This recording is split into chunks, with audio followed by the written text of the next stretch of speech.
evening and welcome to our study tonight. Let's get right into it for in the news.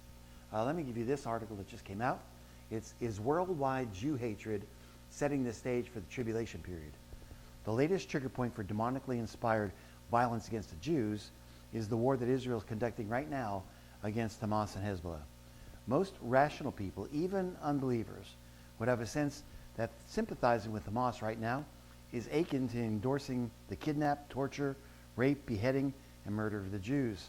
People who thought that the horrors of the Holocaust were long behind them have suddenly been shaken by a terrifying sense of foreboding as people the world over call for the annihilation of the Jews once again. The evidence of Jew hatred is there for all to see, since anti-Semites cannot resist posting their abhorrent material online. It is probably of little surprise that the most vulgar displays of anti-Semitism have been found on college and university campuses, because many colleges and universities of this era are indoctrinating their students with politically progressive and unbiblical bias. The fundamental reason behind this is that students are taught what to think rather than how to think. Let me repeat that. They're taught what to think rather than how to think. As an American newscaster once said, they, the professors, dominate and intimidate the students. If you go up against them, your grade often suffers. There is a tyranny in higher education that is gravely harming this nation. Many are taught that the only paradigm with which to view the world is the oppressor and the oppressed class, and they push that everywhere.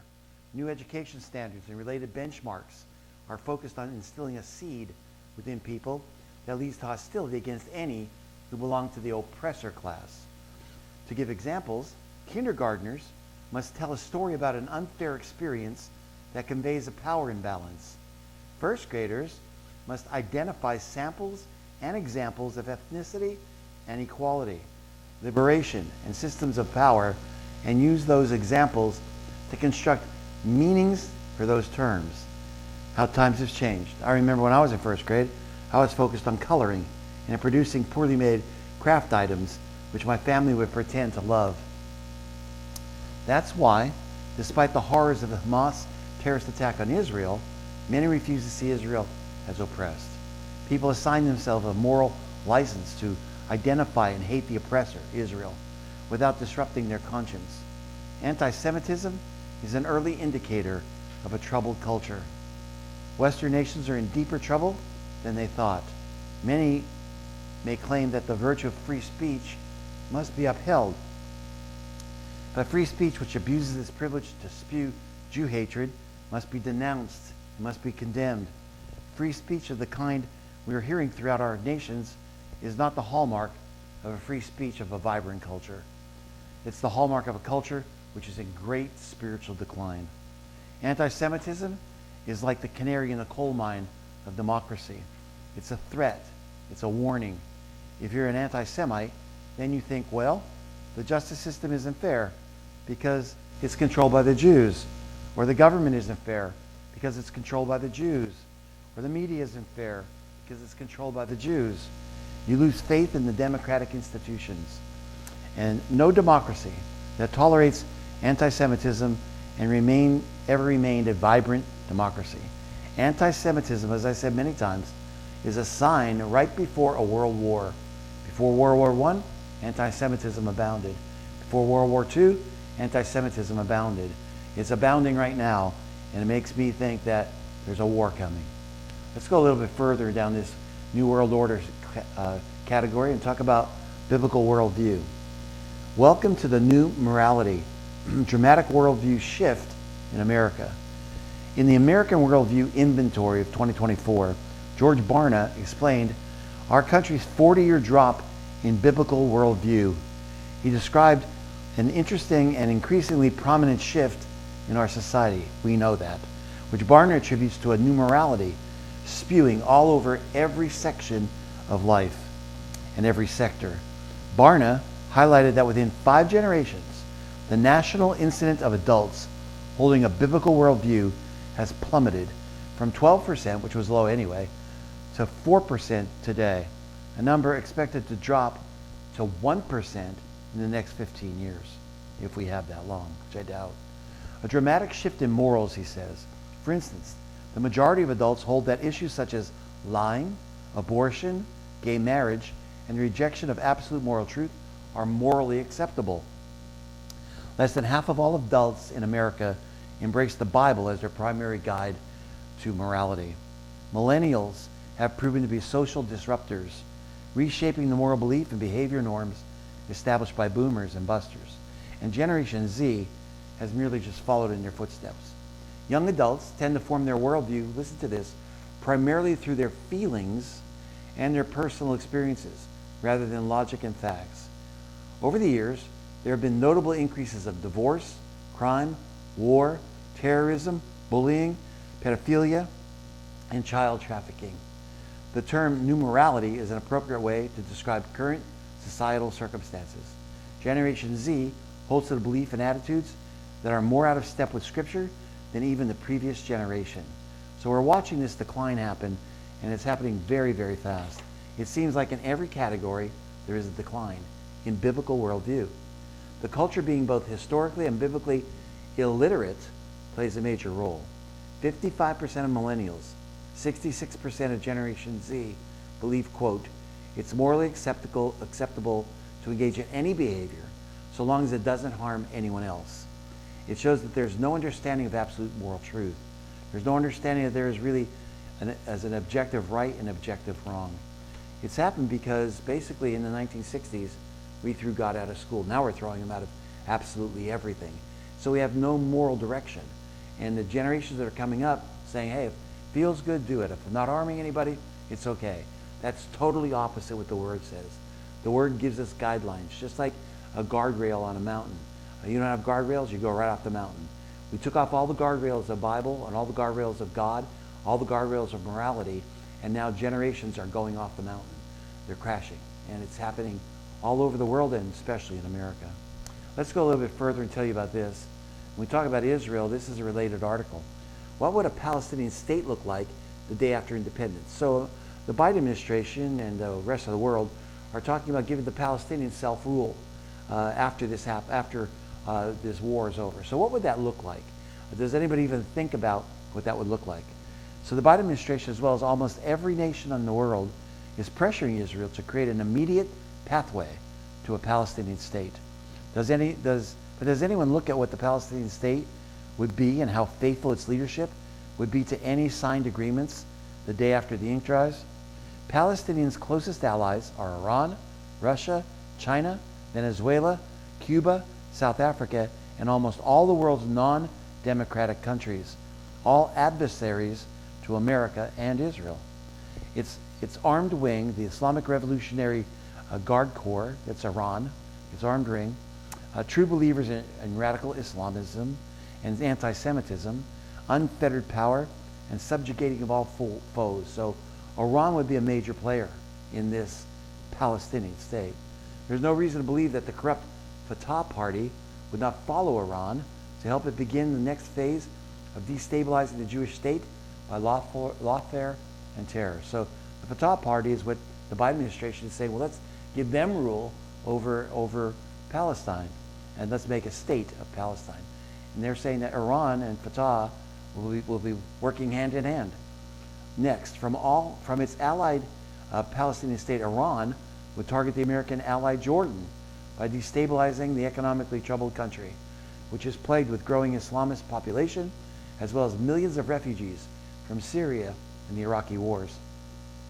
This is all part of Iran's strategy to expand what it calls its ring of fire, to team up with its proxy network extending from Lebanon in the east to Syria in the west, to Iraq in the north, and Yemen in the south.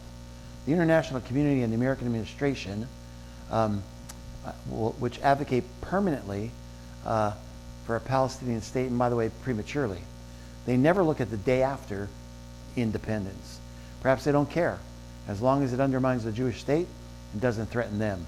But Islamists have their eyes on the West also. A leadership that is corrupt and supports terror, which includes Fatah, the PLO, Hamas, Hezbollah, makes the premature push for a Palestinian state more of a plan for the destruction of the state of Israel than it is for lasting Palestinian self-determination and peace. Why would the United States want to undermine its national security by advocating for a Palestinian state before its time, as it will most likely become a new base for enemies like China and Russia and Iran? The only reason the West Bank does not look like Jabalia or Rafah in Gaza is that Israeli security has a free hand in Judea and Samaria. The PA president is the head of Fatah. Palestinian Authority president is the head of Fatah, another terrorist organization. If the day after a Palestinian state is won, where Iran's ring of fire extends to the West Bank, Gaza, and Jordan, then for not only Israeli national security interests, but for American ones as well, Israel should say thank you, but no thank you.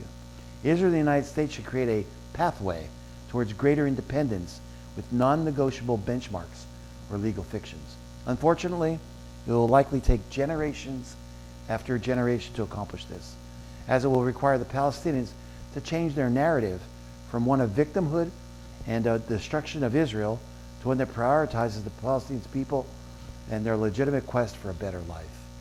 Let's go a little bit further and tell you about the economy. I've been telling you about the economy, about store closings, in spite of what Bidenomics tells us, which is an absolute lie.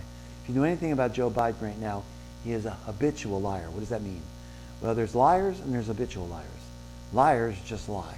Habitual liars actually believe their lies. Listen to him when he lies and tells you that inflation was at 9.1% when he got into office, although it was 1.2. Listen to him when he tells you that Bidenomics is working and there is no inflation and the border is secure. Listen to him, because they're habitual lies. He actually believes it. This is another article that talks about our inflation. Retail bloodbath. More than 2,600 store closings announced so far in 2024. Retail stores are being shut down all over America. In 2024, it's 40% higher than it's ever been. We know that in this sort of environment, it's difficult for any retailers to be profitable. And that's especially true in our major cities. This is a real crisis sweeping across our nation. 2,600 store closings in the first 4 months of 2024. Big names, not small ones, big name retailers: Macy's, Walmart's, Walgreens, Foot Locker, 7-Eleven, Family Dollar, CVS, Rite Aid. If the U.S. economy is heading in the right direction, as Biden tells us, then why are these the latest change and the biggest change, largest chains in the United States shutting down? So far, meanwhile, our banks are shutting down branches at a feverish rate. So far this year, more than 400 bank locations have been permanently closed. U.S. banks closed 79 branches in just 6 weeks. So expect to see a lot more branches getting shuttered during the months ahead. Red Lobster closed 93 stores. 100 more, they say, are ready to be closed, and 135 more, if they don't show a profit, will also be closed. Economic conditions are absolutely horrible in the United States. Theft is absolutely rampant, and the violence in our streets is rapidly approaching levels only seen in the most dangerous areas of the planet. Earlier this week, Colin Rugg posted an account of a particular alarming incident that just happened in Chicago. I would never live in Chicago. Listen to this. A woman identified as Nina says she was walking down the street when she got surrounded by teens who assaulted her. Her crime? She was walking down the wrong street. It was territorial. They said, "We own the street. We own the street. You can't just walk around prancing in your little dress," I'm quoting. The gang of about 10 said. Then they held her husband back as they beat her, ripped out her hair, pepper sprayed her face, and kicked her in the stomach. First, someone approached him, she said, and hit his head, punched him in the head, her husband. And he looked back and he looked at me and he told me, run as fast as you can. But another lady came to me and dragged me with my hair on the ground. I started screaming and she started pepper spraying me right in the face, right in my eyes. Another person started stomping all over me, and my husband ran towards me to save me, and over 10 people held him back. She lost her baby hours later. For a long time, people have been warning us that chaos will be coming to the streets of America. Listen, it's here.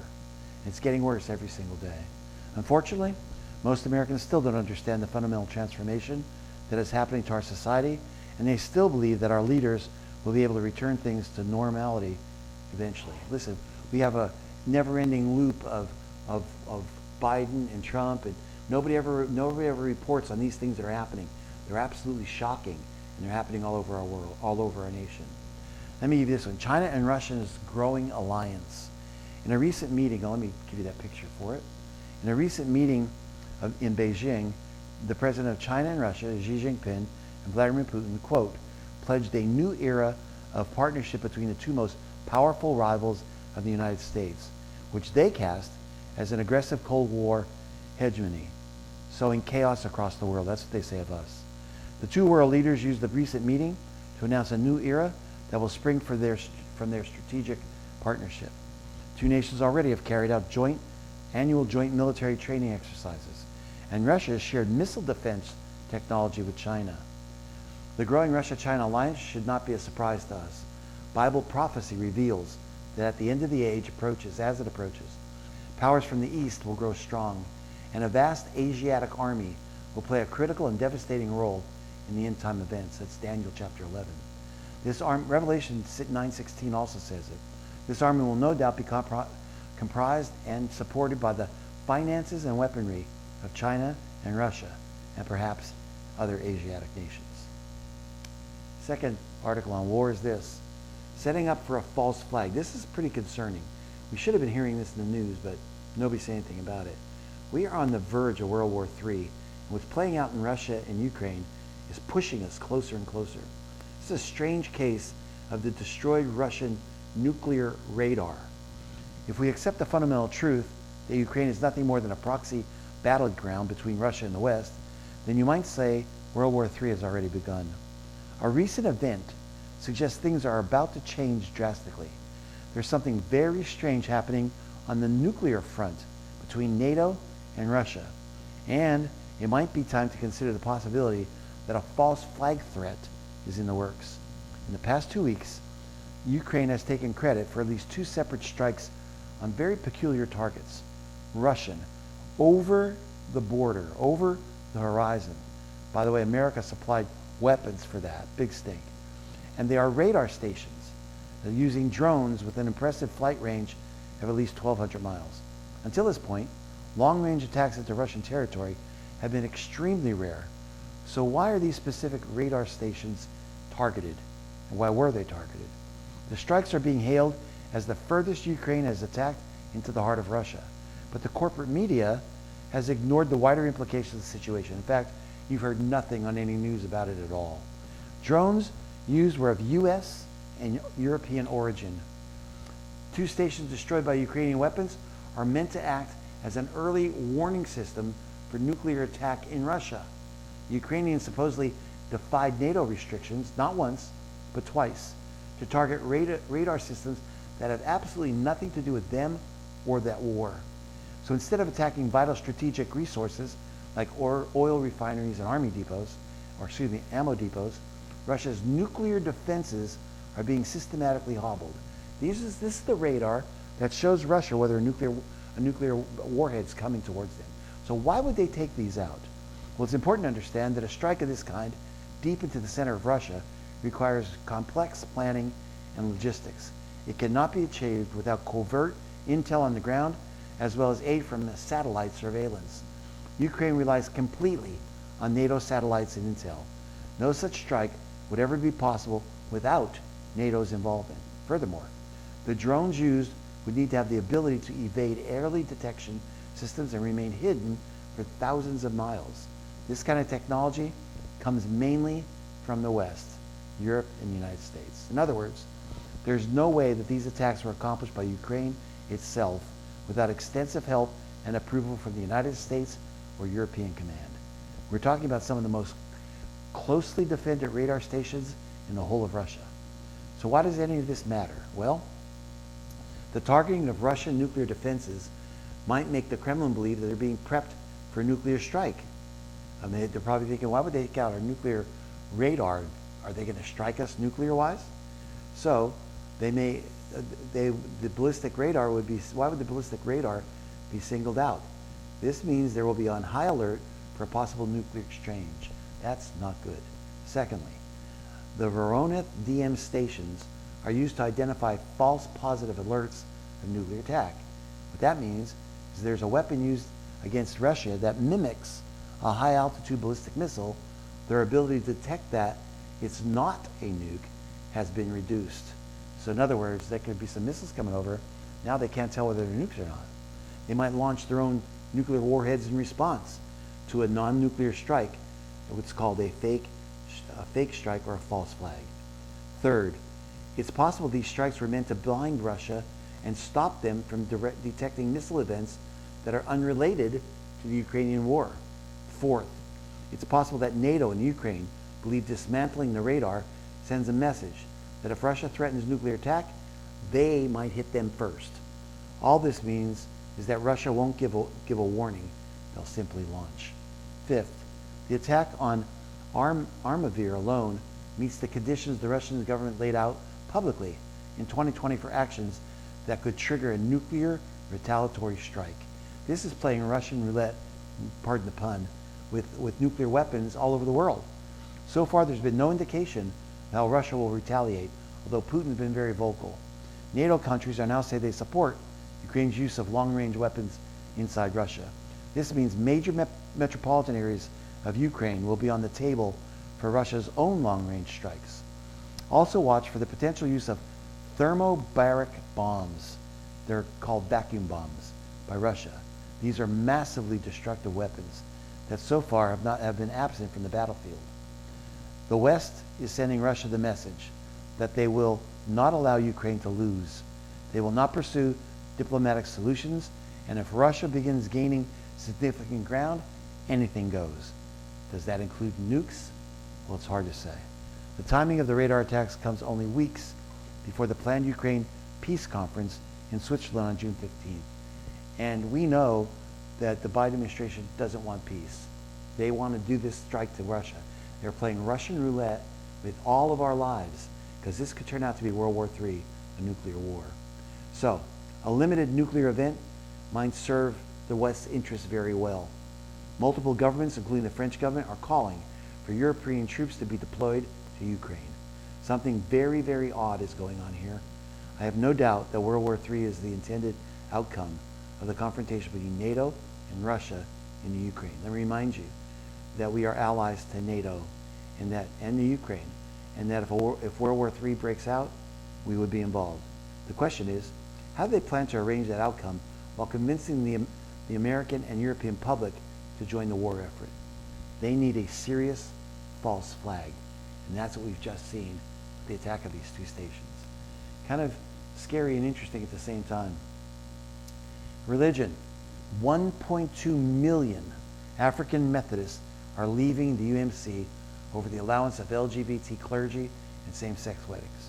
The United Methodist Church lost more than 1 million members in a single day last week when the Ivory Coast branch voted to leave the denomination due to its new liberal stance on sexuality and gender, to remove the denomination's bans on LGBT clergy and same-sex weddings. The Ivory Coast branch has 1.2 million members. The Ivory Coast branch declaration said the UMC domination has distanced, quote, itself from the Holy Spirit and the Holy Scriptures, and was, quote, no longer suitable for the Côte d'Ivoire Conference, the Ivory Coast branch. Their church is aligned, it said, with the Rainbow Movement, and this is also a threat to our African traditions and human existence at large, a petition from the protesters said, according to the Associated Press. Roughly 1/4 of the United Methodist churches in the United States left the denomination in recent years. Many of them are joining the Global Methodist Church, the brand new denomination launched in May of last year by conservative Methodists. They say, we believe that human sexuality is a gift of God that is to be affirmed as it is exercised within the legal and spiritual covenant of a loving and monogamous marriage between one man and one woman. Let me tell you my take on it. This is God, I believe, separating the wheat from the tares. I believe it is lined up with his soon return. This is part of Jesus' prophecy, separating the wheat from the tares. All right, under moral decay, this is a backlash. I am so excited what's happening in the LGBT community. And what I mean by that, I'm excited about what retailers are now doing.